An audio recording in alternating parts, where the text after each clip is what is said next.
tanong ng bayan. Dapat bang sampahan ng kaso si dating Pangulong Duterte o hindi? Dapat lang kasuhan si dating Presidente Duterte at long overdue na ito. Pati yung mga kasapakat niya at nagtutos sa pagpatay sa war on drugs. Maging si Senator Duterte at Senator Bato ay dapat kasuhan. Ma'am, gigil na gigil kang kasuhan si Pangulong Duterte at ako ng mga kaso na hindi mo kami maliling. Kumusta na po yung conviction mo sa kasong child trafficking? Ano na po nangyari? Bakit andyan ka pa? Hindi ka pa nakulong? Yun nga, ang tanong ko, pakisagot lang. Kasi ang ordinaryong tao nagtatanong, porque congresswoman ka, hindi ka nakulong. Ang ginawa po natin na pagre-rescue, tama lang po yung ginawa ko na pagre-rescue sa mga teachers, sa mga bata. Tingin ko po ay walang mali doon sa ginawa po natin doon sa kaso. Ano pong rescue na pinagsasabi niya? Na yung mga parents ng mga bata mismo ay galit na galit sa kanya. Bakit ginamit niya yung mga kabataan para sa kanilang kapakanan? Walang rescue nangyari doon. In fact, konbiktado ka sa kaso eh. There was no rescue.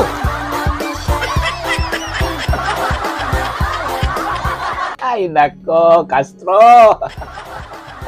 At yun nga mga guys, ito po ang ipapakita ko sa inyo, ang debate po ng GMA sa mga senatorial candidates. At dito po talagang nasupalpal itong si Castro. Tuloy, nagmamayabang dyan sa kaso niya. Gusto niyang kasuhan talaga ito si Duterte. At nakaharap niya ngayon itong si Bato. At nasupalpal po siya doon po sa kanyang pagka-convicted. Nagmamayabang, ang feeling sikat na ito kasi si Castro, tatakbo ng senador. Boboto ba kayo mga guys? Ay, nako. Dito mga guys, makikita rin natin si Attorney Vic Rodriguez. Yan, pambato din natin dyan. Maganda po ang mga sagot ni Attorney Vic dito. Nakikita po talaga natin na si Attorney Vic, Senator Bato, sila lang yata ang may angat na pag-iisip dyan kontra dito sa mga kaliwa. Ito, wala naman itong mga kwentang mga kandidato to yung mga kaharap nila, mga iniduro to. Pero before that, please like and subscribe to my channel mga guys. Kahit wala po akong advertisement, wala po problema sa akin yan. This is my hobby, Hindi po tayo bayaran, hindi katulad ng iba dyan. Tayo po ay mahirap lang, kahit wala po tayong kita, okay lang. Kasi natutuwa naman tayo na nasusupalpal itong mga kapal ng mukha dyan sa gobyerno, di ba? Ano bang tingin nila sa sarili nila? Ganun na ba talaga katalino sila? Lalo na itong si Castro, di ba? Dito nagmamayabang itong hinayupa. Kaya panoorin natin itong mga guys dahil nasupalpal itong tao na si Castro dyan sa kanyang pagiging convicted. Alright, let's go, Jessica. So, sana hindi tayo makapiright dito. Dapat lang kasuhan si dating Presidente Duterte at long overdue na ito. Pati yung mga kasapakat niya at nagtutos sa pagpatay sa war on drugs. Libo-libo ang pinapatay ni Duterte pero wala pang napapanagot. Kaya kailangan talaga ng hustisya ng ating mga mamamayan. Sinasabi natin dito na dapat ay yung kaso na ito ay matagal na, pati na rin siguro. Senator De La Rosa? Ang sagot ko dyan is conditional, hybrid. Pwedeng yes, pwedeng no. Yes, in the sense na nobody is above the law. Kapag mayroon siyang nagawang kasalanan, kasuhan natin. Pero kung wala naman siyang nagawang kasalanan, huwag mo siyang kasuhan base doon sa kaso ng ibang tao. Because guilt is personal. Huwag po nating ipaangkin kay Pangulong Duterte yung kasalanan ni Ninja Caps. Kaya po, after 3 years na tapos na sa pag-uulong, walang kaso. Meron ho naman kayo ngayong 15 seconds para mag-react po kay Senator De La Rosa. So, mismong siya, si President Duterte, ay umamin na pumatay siya ng tao. Kaya kailangan siyang kasuhan. At ito, sino ba yung nagdisenyo ng mga policy na ito? Siya rin. At nag-cause ng pagpatay. Maging si Senator Duterte at Senator Bato ay dapat kasuhan. Ma'am, gigil na gigil kang kasuhan si Pangulong Duterte at ako ng mga kaso na hindi mo kami maliling. Kumusta na po yung conviction mo sa kasong child trafficking? Ano na po nangyari? Bakit andyan ka pa? Hindi ka pa nakulong? Yun na, ang tanong ko, pakisagot lang. Kasi ang ordinaryong tao nagtatanong, porque congresswoman ka, hindi ka nakulong? Sila pag yung mga ordinaryong tao, kulong kaagad. Kung ito po ay nasa Kongreso, ay out of order ko po dahil wala siya sa tanong. No? At ang ginawa po natin na pagre-rescue, tama lang po yung ginawa ko na pagre-rescue sa mga teachers, sa mga bata na biktima ng mga harassment, intimidation at threat doon sa sinasabi ni Senator Bato na kaso. So kung sino mang mga teachers gagawin yon, no, yung ipagtanggol at sagipin yung ating mga teachers at mga estudyante. So tingin ko po ay walang mali doon sa ginawa po natin doon sa kaso. Ano pong rescue na pinagsasabi niya? Na yung mga parents ng mga bata mismo ay galit na galit sa kanya. Bakit ginamit niya yung mga kabataan para sa kanilang kapakanan? Walang rescue nangyari doon. In fact, konbiktado ka sa kaso eh. There was no rescue. Yun na nga, Castro. Ano bang ginagawa mo sa bundok? Congressman ka. Kailan ba naging rescuer ang congressman? Nirescue daw niya yung mga bata at mga parents. Sila nga mismo ang nagrereklamo against sa'yo, kaya nga ikaw na convicted. Gago ka ba? O dati ka magtanga?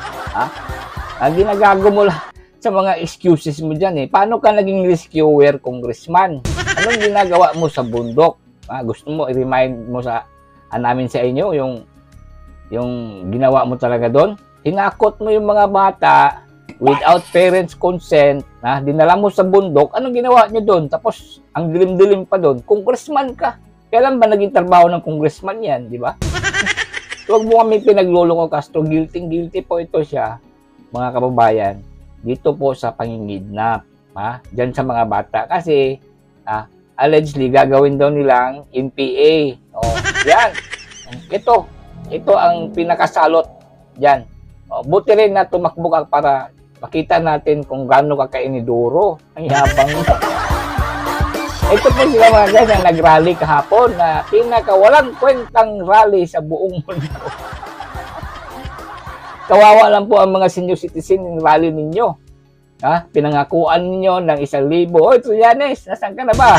At saka itong si Magno, hinayupak na Magno. Nagpa-as if na ang pinaglalaban nila doon, puro katiwalian, nagsama ito si Marcos. It ends up, puro BP Sara mga bibig nito. Puro impeachment BP Sara, nagago talaga itong si Magno. Kaya ito, si Castro din, huwag nyo kami pinagluluko. Kayo po ang tunay na kalaban ng gobyerno. Pahirap kayo. Yung mga ralista, kawawang-kawawa, yung 1,000 naging 150 na lang. Hoy, mga ugok na Trillanes, bayaran nyo yung mga senior citizen. Kawawa po yun. Hindi nakauwi. Wala pa sila sasakyan. Ay, mga ugok na rally talaga. Inulan pa sila. Yan, ang karma sa inyo. Patuloy tayo mga guys. Attorney Vic Rodriguez, Independent. Attorney Rodriguez, nung nagbitiw ho kayo bilang Executive Secretary, sinabi nyo na gusto nyo nang mag-focus sa inyong pamilya. Ano po ang nagtulak sa inyo ngayon na tumakbo bilang senador? Hindi ko masikmura ang korupsyon, kaya ako'y kumakandidato upang labanan ang korupsyon sa Senado, bantayan ang budget, at maging tunay at maisog na oposisyon sa Senado. Ang tanong ng bayan, sinusuportahan mo ba o hindi ang panukalang dapat dumaan sa mandatory random drug testing ang mga elected at appointed official ng gobyerno? Ako po ay sang-ayon na sa mandatory drug testing sa lahat ng elected and appointed officials sa gobyerno bilang pagtugon sa Article 11, Section 1 of our Constitution that public office is a public trust at dapat lahat ay may accountable sa ating mamamayang Pilipino. Kulang pa po yung oras nyo. Baka may gusto pa ho kayong sabihin. At yun nga po aking isinususog din yung Dangerous Drugs Board Resolution number 13 Series of 2018 na nagpapahintulot na i-undergo sa drug test ang mga elected officials. Okay. Pakinggan po naman natin ang posisyon ni Attorney Luke Espiritu. Ang pagsugpo sa droga, hindi yan magic formula para sulbahin ang lahat ng kabulukan sa gobyerno. And dyan na naman tayo, ginagamit na naman natin ang droga bilang pinagkakasya natin ang problema ng buong bayan na yan ang magiging problema. Yan ay tukhang mentality ni Duterte. Kaya yan lumalabas Dahil aminin na natin, nagbabanggaan si Marcos at si Duterte pinaparatangan niya si Marcos na bangag. Kaya meron tayong mga mandatory drug testing na ganyan. Sawang-sawa na ang taong bayan sa bangayan ng Marcos at Duterte. Pag-usapan niyo yung tunay na issue sa kahirapan, hindi yung mga droga-droga na yan. May sagot ho ba kayo doon? Kinakailangan malinaw sa atin. Bakit ang mga security guard bago ma-hire sa trabaho, kinakailangan sumailalim sa drug testing? Ang pagiging opisyal ng gobyerno, ikaw ay humihipo ng pera ng mamamayang Pilipino. Higit na mataas dapat ang standard natin sa mga naglilingkod sa gobyerno. Attorney Espiritu? Bakit hindi tayo magkaroon ng competency test, integrity test, honesty test, at mahigit sa lahat, pro-masa test? Dahil yun ang mas importanteng mga issue sa ating bansa. Yan ba yung bangayan ni Marcos at ni Duterte? Yan ba may kinalaman yan sa sahod na hindi nakabubuhay ngayon? Yan ba may kinalaman sa kontraktualisasyon na nagpapahirap sa ating mga manggagawa? Yan ba may kinalaman sa kahirapan? Yan ba may kinalaman sa presyo ng mga bilihin? At yan ang mga nararamdaman ng taong bayan sa ngayon, hindi yung bangayang Marcos at Duterte. Naks, ibang klase ditong tao na to. Gigil na gigil mga guys. Ito bang hinahanap natin na klaseng senador? Mukhang galit na galit agad. Ay, gunggong. Relax lang. Bakit ka ba galit na galit dyan kay Duterte at kay Marcos? Dahil lang sa drug test. Ang dami po bang binanggit ng mga klaseng test? Ano-ano ba yung mga test na yun? Bakit simple-simple yung isang drug test Ayaw mo. Tapos gusto mo dyan sa ang daming test na pinapatest mo. Meron pang ano yun? Pang masa test? Ano ba yung pang masa test? Gago itong tao na to. Ayaw niya sa drug test. Pero ang daming nirecommend niya ng mga test. Dahil lang doon sa mga bangayan Duterte at saka Marcos. Talagang lang ibang klase din yung utak mo Yung pong tinutulak ni Vic Rodriguez na drug test sa Pangulo. Malaking bagay po yan. Kasi paano ba naman mag-i-invest ng mga investor dito kung alam nila yung bangag nga ang Pangulo? Uy! Ayaw mo pa nag-test sa Pangulo? Ang dami na kasing aligasyon ng bangag Ito, mabuti pa itong si Vic Rodriguez. Yan ang gusto natin mga kandidato, no? Maklarong-klaro natin talaga ang may talino ito po at saka may ugali na talagang disente po. Hindi katulad po nitong isang tao nito na galit na galit. Gago, sino bang umaway sa kanya? Baka hindi pa ito nabigyan ng 1,000 doon sa rally.